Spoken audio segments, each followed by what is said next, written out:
Hi hello ನಮಸ್ಕಾರ ಸ್ನೇಹಿತರೆ, ನಮ್ಮ ಮಾಹಿತಿ ಕೇಂದ್ರ ಚಾನಲ್ಗೆ ಸ್ವಾಗತ. ನಾನು ಇವತ್ತಿನ ವಿಡಿಯೋದಲ್ಲಿ ಈ ಶ್ರಮ್ ಕಾರ್ಡ್ ಬಗ್ಗೆ ತಿಳಿಸಿಕೊಡ್ತಾ ಇದ್ದೀನಿ. ನೋಡಿ, ಈ ಶ್ರಮ ಕಾರ್ಡ್ ಬಗ್ಗೆ ಎಲ್ಲಿ ನೋಡಿದರೂ ಜನರು ತಪ್ಪು ಮಾಹಿತಿಯನ್ನು ಹೊಂದಿದ್ದಾರೆ. ಪ್ರತಿ ತಿಂಗಳು 3,000 ರೂಪಾಯಿ ಬರುತ್ತೆ ಅಂತ ಸಾಲು ಸಾಲು ನಿಂತು ಈ ಶ್ರಮ ಕಾರ್ಡ್ಗಳನ್ನು ಪ್ರತಿಯೊಬ್ಬ ಹೆಣ್ಣಾಗಲಿ ಅಥವಾ ಗಂಡಾಗಲಿ ಮಾಡಿಸಿಕೊಂಡಿದ್ದಾರೆ. ಹಳ್ಳಿಯಲ್ಲಂತೂ ಪ್ರತಿಯೊಬ್ಬರು ಯಾಕೆ ಹಣ ಬರ್ತಾ ಇಲ್ಲ ಅಂತ ಅಕೌಂಟನ್ನು ಚೆಕ್ ಮಾಡಿಸಿಕೊಳ್ತಾ ಇದ್ದಾರೆ. ಆದರೆ ಮಾಡಿಸಿ 2 ವರ್ಷ ಕಳೆದರೂ ಹಣ ಬಂದಿಲ್ಲ. ಅದು ಯಾಕೆ ಬಂದಿಲ್ಲ ಅಂತ ಯಾರಿಗೂ ಗೊತ್ತಿಲ್ಲ. ಹಾಗಾದರೆ ಈ ಶ್ರಮ ಕಾರ್ಡ್ ಮಾಡಿಸಿಕೊಂಡವರಿಗೆ ಪ್ರತಿ ತಿಂಗಳು ಹಣ 3,000 ಬರುತ್ತಾ? ಅದನ್ನು ಬರಬೇಕಾದ್ರೆ ನಾವು ಏನು ಮಾಡಬೇಕು, ಅದನ್ನು ಎಲ್ಲಿ ಮಾಡಿಸಿಕೊಳ್ಬೇಕು ಎಂಬುದನ್ನು ಸಂಪೂರ್ಣವಾದ ಮಾಹಿತಿಯನ್ನು ಇವತ್ತಿನ ವಿಡಿಯೋದಲ್ಲಿ ತಿಳಿಸ್ಕೊಡ್ತೀನಿ. ಅದಕ್ಕಿಂತ ಮುಂಚೆ ನೀವು ನಮ್ಮ ಚಾನಲ್ಗೆ ಸಬ್ಸ್ಕ್ರೈಬ್ ಮಾಡ್ಕೊಂಡಿಲ್ಲ ಅಂದರೆ ದಯವಿಟ್ಟು ಸಬ್ಸ್ಕ್ರೈಬ್ ಮಾಡ್ಕೊಳ್ಳಿ. ಪಕ್ಕದಲ್ಲಿರೋ ಬೆಲ್ಲೈಕನ್ನ ಪ್ರೆಸ್ ಮಾಡಿ. ಸ್ಕಿಪ್ ಮಾಡದೆ ವಿಡಿಯೋನ ಪೂರ್ತಿಯಾಗಿ ನೋಡಿ. ಹಾಗೆ ವಿಡಿಯೋ ಇಷ್ಟ ಆದರೆ ಒಂದು ಲೈಕ್ ಮಾಡಿ, ಹಾಗೆ ಶೇರ್ ಮಾಡಿ. ಹಣ ಯಾಕೆ ಬಂದಿಲ್ಲ ಮತ್ತು ಯಾವಾಗ ಬರುತ್ತೆ ನೋಡಿ. ಮೊದಲಿಗೆ ನಾವು ತಪ್ಪು ಮಾಹಿತಿಯನ್ನು ಹೊಂದಿದ್ದೇವೆ. ಈ ಶ್ರಮ ಕಾರ್ಡ್ ಮಾಡಿಸಿಕೊಂಡವರಿಗೆ ಎಲ್ಲ 3,000 ರೂಪಾಯಿ ಪ್ರತಿ ತಿಂಗಳು ಬರುತ್ತೆ ಎಂಬುದು ತಪ್ಪು ಮಾಹಿತಿ. ಯಾಕೆ ಅಂತ ಹೇಳ್ತೀನಿ ಕೇಳಿ. ಮೊದಲಿಗೆ ಈ ಶ್ರಮ ಕಾರ್ಡ್ ಮಾಡಿಸಿಕೊಳ್ಳಬೇಕು. ಬರೀ ಈ ಶ್ರಮ ಕಾರ್ಡ್ ಮಾಡಿಸಿದರೆ ಸಾಕಾಗುವುದಿಲ್ಲ. ಈ ಶ್ರಮ ಕಾರ್ಡ್ ಬಂದಿರುವ ಪ್ರತಿ ಸದಸ್ಯರು ಕೂಡ ನಮಗೆ ಪ್ರತಿ ತಿಂಗಳು 3,000 ರೂಪಾಯಿ ಬರಬೇಕೆಂದರೆ ನಾವು ಕೇಂದ್ರ ಸರ್ಕಾರದ ಯೋಜನೆಯಾಗಿರುವ ಶ್ರಮಯೋಗಿ ಮಾನ್ಧನ್ ಯೋಜನೆ ಮಾಡಿಸಿಕೊಳ್ಳಬೇಕು. ಆಗ ನಮಗೆ ದುಡ್ಡು ಬರುತ್ತೆ. ಹಾಗಾದರೆ ಶ್ರಮಯೋಗಿ ಮಾನ್ಧನ್ ಅಂದರೆ ಏನು, ಹೇಗೆ ದುಡ್ಡು ಬರುತ್ತೆ ಅಂತ ನೋಡೋಣ. ಶ್ರಮಯೋಗಿ ಮಾನ್ಧನ್ ಯೋಜನೆ ನೋಡಿ, ಮೊದಲಿಗೆ ನಾವು ಶ್ರಮಯೋಗಿ ಮಾನ್ಧನ್ ಯೋಜನೆ ಬಗ್ಗೆ ತಿಳಿದುಕೊಳ್ಳೋಣ. ಶ್ರಮಯೋಗಿ ಅಂದರೆ ಕೇಂದ್ರ ಸರ್ಕಾರದ ಒಂದು ಯೋಜನೆಯಾಗಿದೆ. ನಾವು ಈ ಶ್ರಮ ಕಾರ್ಡ್ ಹೊಂದಿದ್ದರೆ ಈ ಯೋಜನೆ ನಮಗೆ ಅನ್ವಯ ಆಗತ್ತೆ. ಶ್ರಮಯೋಗಿ ಮಾನ್ಧನ್ ಯೋಜನೆ ಮಾಡಿಸಿಕೊಳ್ಬೇಕಂದ್ರೆ ನಮಗೆ ಏನೇನು ಡಾಕ್ಯುಮೆಂಟ್ಸ್ ಬೇಕು ಅಂತ ನೋಡೋಣ.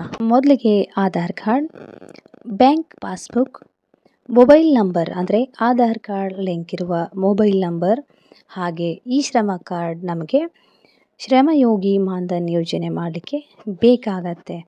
ಈ ಎಲ್ಲ ಡಾಕ್ಯುಮೆಂಟ್ಸ್ಗಳು ನಮ್ಮ ಹತ್ರ ಇದ್ದರೆ ನಾವು ನಮ್ಮ ಹತ್ತಿರದ CSC ಸೆಂಟರ್ ಅಥವಾ ಗ್ರಾಮ 1 ಹಾಗೂ ಆನ್ಲೈನ್ ಸೆಂಟರ್ಗಳು ಅಂದರೆ ಯಾವುದೇ ಆನ್ಲೈನ್ ಸೆಂಟರ್ಗಳಿಗೆ ಹೋಗಿ ಈ ಯೋಜನೆಗೆ ಅಪ್ಲೈ ಮಾಡಬಹುದು.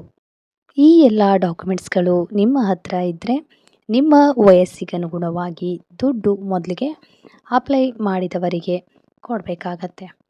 ನಮ್ಮ ವಯಸ್ಸಿಗನುಗುಣವಾಗಿ ಅಂದರೆ ಅದರ ವಯಸ್ಸಿನ ಮಿತಿ 18ರಿಂದ 40 ವರ್ಷ ಇರುತ್ತೆ. 18ರಿಂದ 40 ವರ್ಷದ ಒಳಗಿರುವ ಎಲ್ಲ ಸದಸ್ಯರಿಗೆ ಈ ಯೋಜನೆ ಅನ್ವಯ ಆಗತ್ತೆ. ಅಂದರೆ ನೀವು ಪ್ರತಿ ತಿಂಗಳು ಅಮೌಂಟನ್ನು 40 ವರ್ಷಗಳವರೆಗೆ ನಿಮ್ಮ ಅಕೌಂಟಿಂದ ಹಣ ಕಟ್ ಆಗತ್ತೆ. ಮುಂದೆ 40 ವರ್ಷಗಳಿಂದ 60 ವರ್ಷದವರೆಗೆ ನಿಮ್ಮ ಹಣ ಬರೋದಿಲ್ಲ. 60 ವರ್ಷಗಳ ನಂತರ ಪ್ರತಿ ತಿಂಗಳು ನಿಮಗೆ 3,000 ರೂಪಾಯಿ ನಿಮ್ಮ ಅಕೌಂಟ್ಗೆ ಪೆನ್ಷನ್ ಅಂದರೆ ಪಿಂಚಣಿಯಾಗಿ ಬರುತ್ತೆ. ಹಾಗಾದರೆ ಕೆಲವೊಬ್ಬರು ಕೇಳಬಹುದು, ನಮಗೆ 60 ವರ್ಷ ಆಗೋದಿಲ್ಲ, ಆವಾಗಲೇ ನಾವು ಮರಣ ಹೊಂದಿದರೆ ನಮ್ಮ ಹಣ ಹೇಗೆ ಬರುತ್ತೆ ಅಂತ ನೋಡಿ.